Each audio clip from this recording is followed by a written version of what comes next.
Господи Ісусе Христе, Сине Божий, помилуй меня грешного. Отца i Syna i Svätý Duch. Amen. Возлюбени во Христа Бога, братья и сестры, днеска читахме една одломка од Светото Евангелие на Светиот Евангелист Матеј, во која што се изнесени цела една низа на одговори кои што се однесуваат на екзистенцијални прашања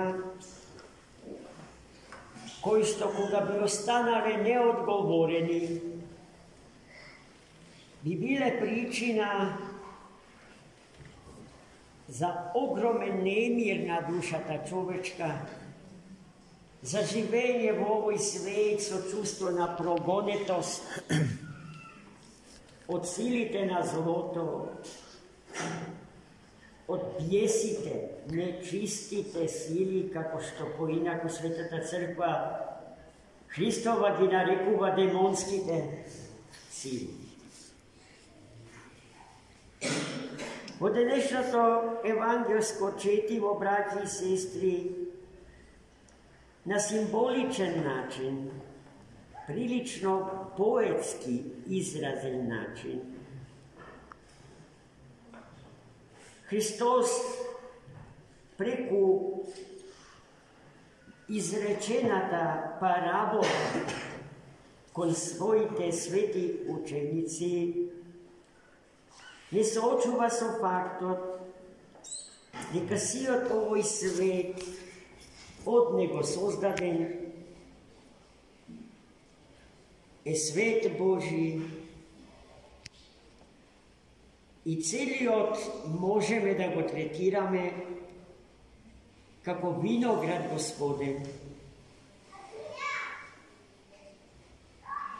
кој што откако го создаде Создателот, Творецот на светот и на човекот, го стави во раце човечки, човекот да се грижи за виноградот Господен, за овој преубав свет, од него создаде во очекување, кога ќе дојде времето за собирање на плодовите да му бидат предадени на Творецот и животодавецот Христос. Но човекот во таа смисла постапува неверно спрема својот вистински Господар и во течењето на вековите до денеска, но морам да нагласам, особено денеска, во него ја развива прекумерната амбиција со себе си Бога да го замени. Затоа од него, од Бога, од Господарот на виноградот, испратените слуги негови, пророците, апостолите, сите свети во 9 чина светителски, самонаречениот Бог без Бога, ги убива на свиреп начин Богом испратените свети, за да го обезбеди своето господарство над севкупниот имот, чиј вистински Господар е Христос, а не тие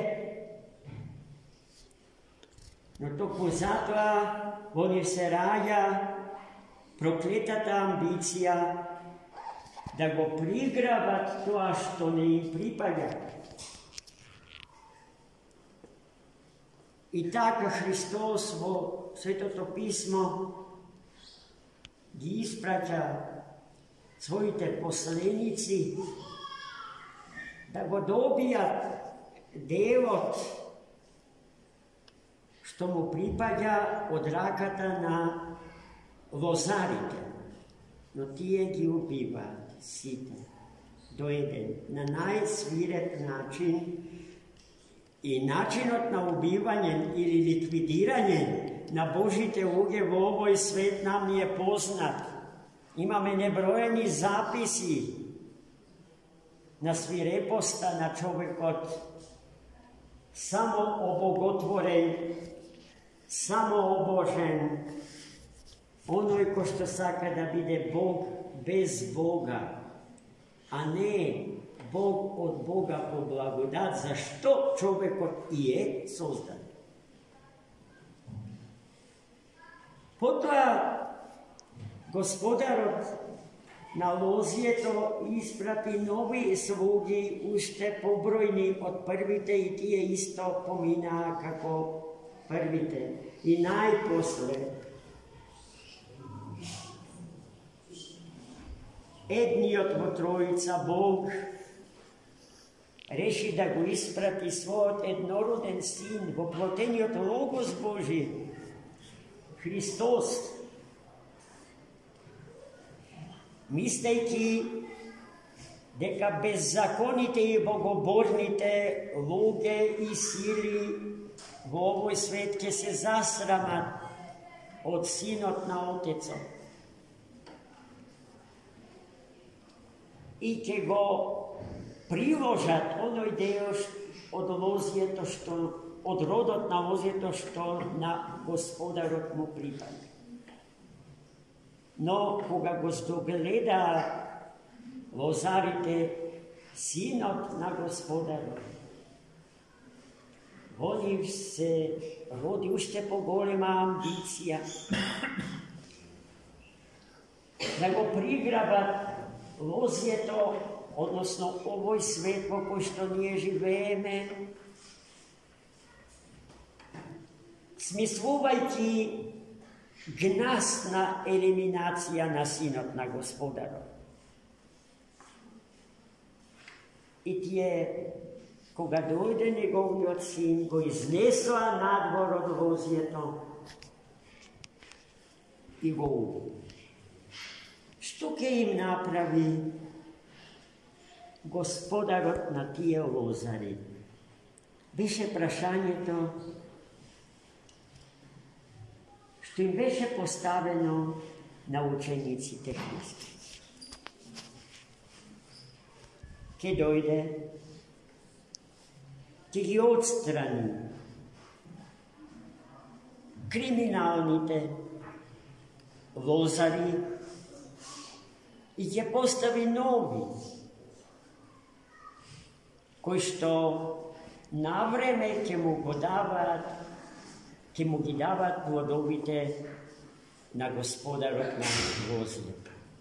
Зашто, пазите, оваа мисла е сега најбитната мисла, запишана во денесното евангелско четиво. Тие го отфрлија, убивајќи го синот на Господарот, односно Христа Господ, го отфрлија каменот аголе, врз кого што се гради, бидејќи тој ја носи сета града. Секоја градба, возлюбени во Христа Бога, за да биде вечна и трајна, треба за свој камен аголен да го има Христос. Зашто во едно друго евангелие слушнавме како поминува оној што гради на песок.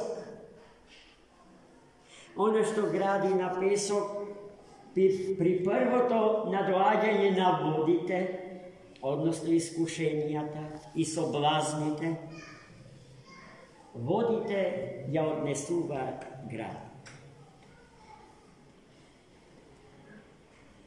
За да имаме вистинска градба, за да имаме вистински дом, потребна е вистинска заедница. А вистинската заедница е заедница на личности. И таа заедница на личности се собира околу Христос, каменот аголен.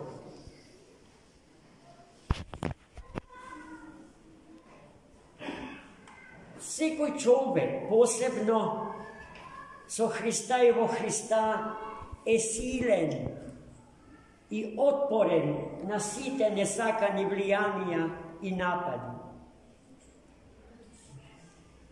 Најмалечката заедница е брачната заедница. Брачната заедница не би била тоа што е ако е заедница само на мажот и жената. За да биде заедницата вистинска, мокна, силна и способна да ги поднесе сите атаки на невидниците на човекот и на светот, потребно е да биде заедница на Тројца.